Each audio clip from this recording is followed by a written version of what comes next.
So this is one of these jobs that I'm kind of putting off. Come back here, Blinky. He's a bit wet. I'll have to hang him on the line. This is one of these jobs I've been putting off. I don't know if you remember in a video I did once before, I got this from Aldi. It's like a mini greenhouse. I've got a green cover to go over it, but it's kind of like just butts up right next to that garden bed there. So I just kind of like want to shimmy it across a bit. And I really do want to pull the strawberries out because this garden bed is so dehydrated. I just want to give it a really good soak and sort out some of the dead strawberries because some of them are at least 3 years old, and yeah, they only live to about 3, and then they just die off. But I've got don't know if you can see down here, it's kind of got himself caught under this here. This one here's got some new runners on it, so this one's got some runners on it here, and it's just trying to attach itself to the ground down there. So just pull those ones out and tidy them up a little bit. Yeah, just move that one across. I might even turn it around so then I can just have the opening here, but it's facing this way. So yeah, it's just one of those jobs that I've been putting off, but since it's a cool day today and I haven't got very many days left off my holiday, I thought I'll start working on the bigger ones, the bigger jobs.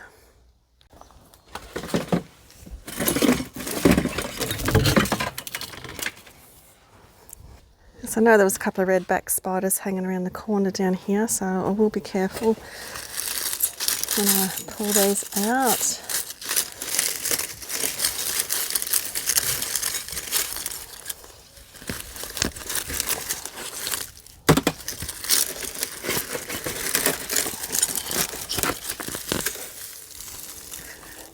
We don't really kind of get any diseases or anything apart from slaters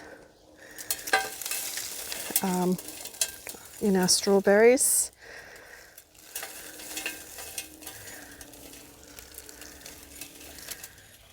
So it's all you strawberry experts out there, I think these look pretty good, eh?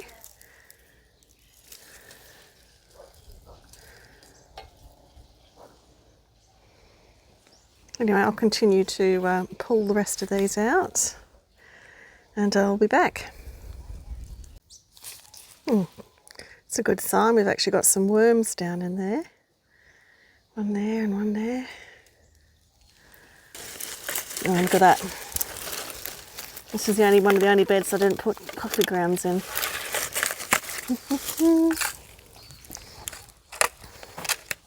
Surprise, surprise.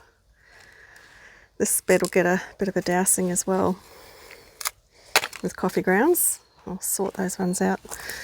Put them there where I can see them at the moment. There's quite a number of them there.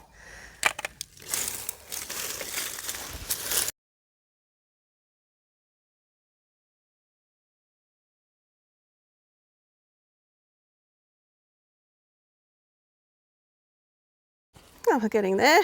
So I just have a couple of leeks there and a few spring onions. But all these ones here, yeah, I'll just pull these dead ones out.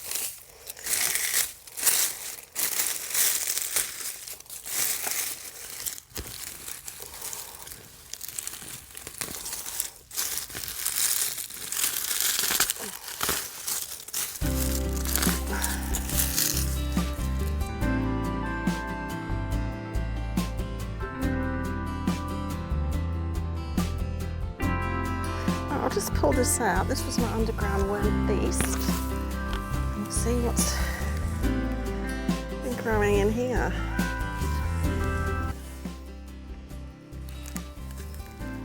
I think what I originally had in here was, I think it was a tomato. I've only got like a cosmos in here at the moment. Just be interested to see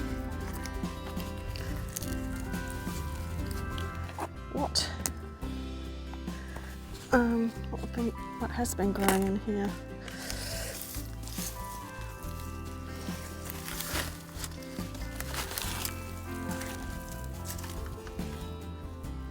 I can try and grow that again somewhere, but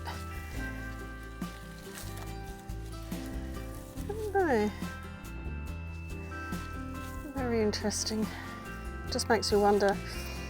These look like the same types of roots that were in this garden bed there. This other one next to it, this raised one. Whether it's just been from this tree here. I've got a just a pine tree here, a conifer, and yeah, I'm not sure if it's been helping itself to the moisture and everything out of this garden bed. Don't know. All I know is plenty of slaters in here anyway. Alright, so what I'm going to do is take those strawberries out of that wheelbarrow, and then I'm going to scoop out all the dirt in here. Don't know if I will put all those strawberries back into this bed, because I actually do need this bed for other veggies like peas and those other capsicums that I grew and stuff. So yeah, anyway, I'll crack on.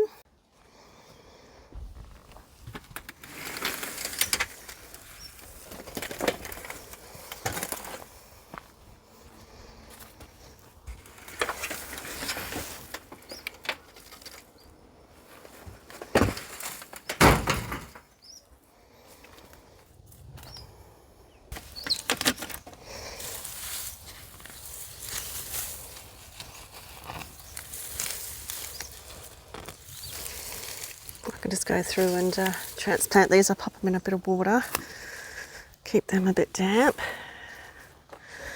It's an old bit of retic I had, but yeah,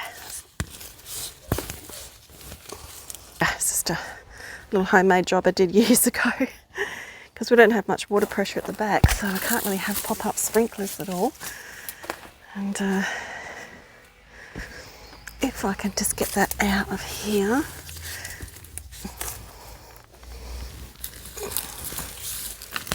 Sorry, I'm bumping you about. There we go, got it.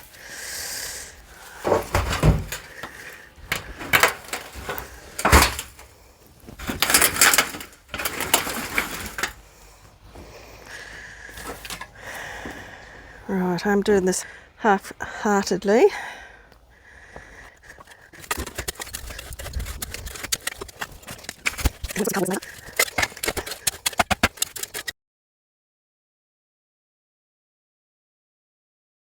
So I want enough gap here, because eventually I'm going to move this one because of that replacement one that I had that was sent to me. So I want to be able to get in and work around here before I disrupt anything. I want to get this set up for my next crop.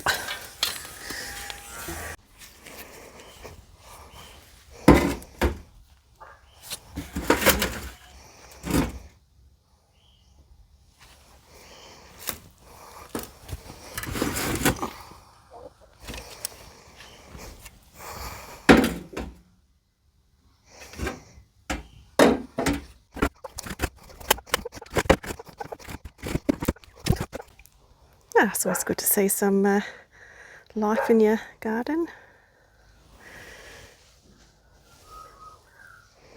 It's not a worm. It's a lovely little gecko.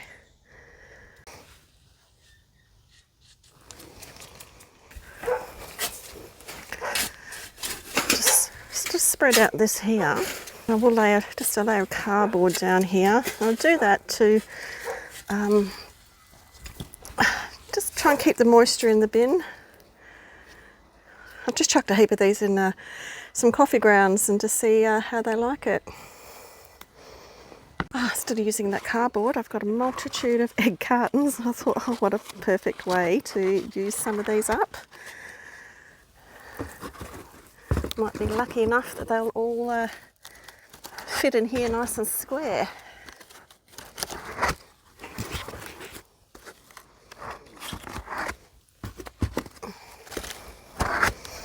We'll see, shall we? I'll give this a good water down.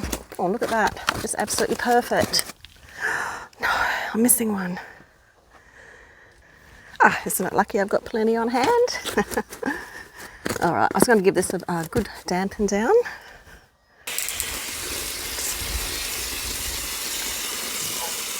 Because what I'm going to do is just put some dirt on top of this.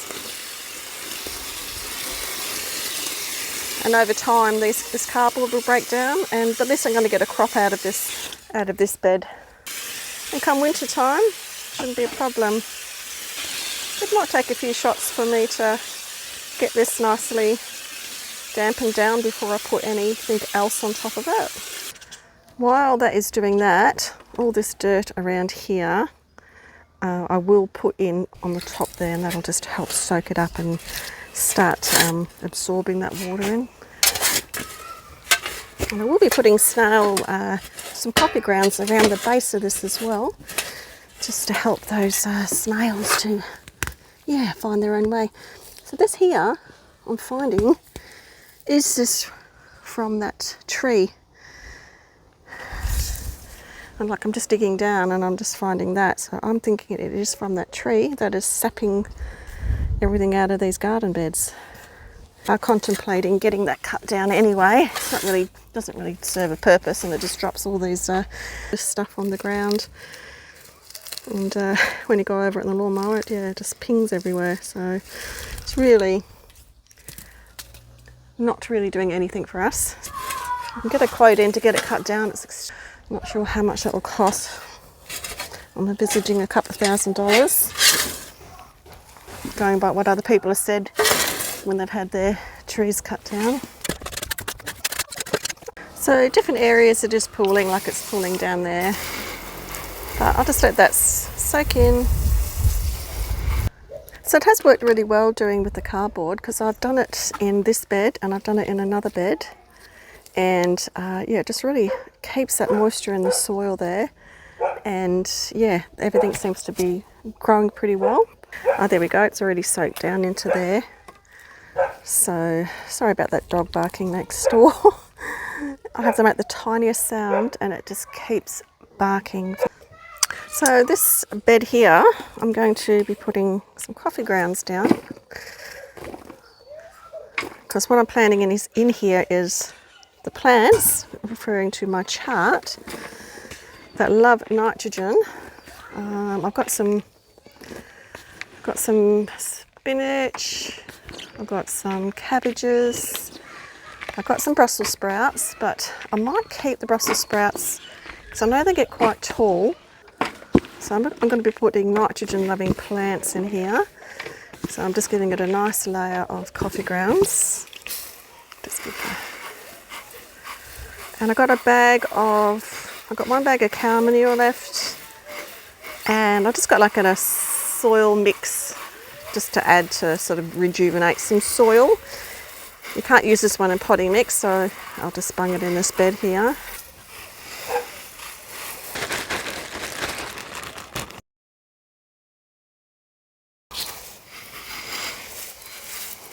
Just going to throw a layer of this over the top.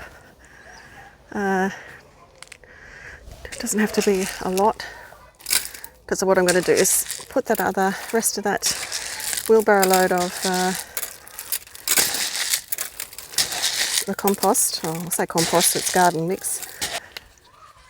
So I'll just go through and have a bit of a look. Oh yeah, that's wet all the way down, which is good. And then I'll just put the rest of that wheelbarrow on, load of stuff on, and give it another good drink. And I don't think I'll be planting anything tonight. It's getting a bit late, and probably do that tomorrow. Yeah, so my method with the raised beds, if you can, we all use the hugelkultur method.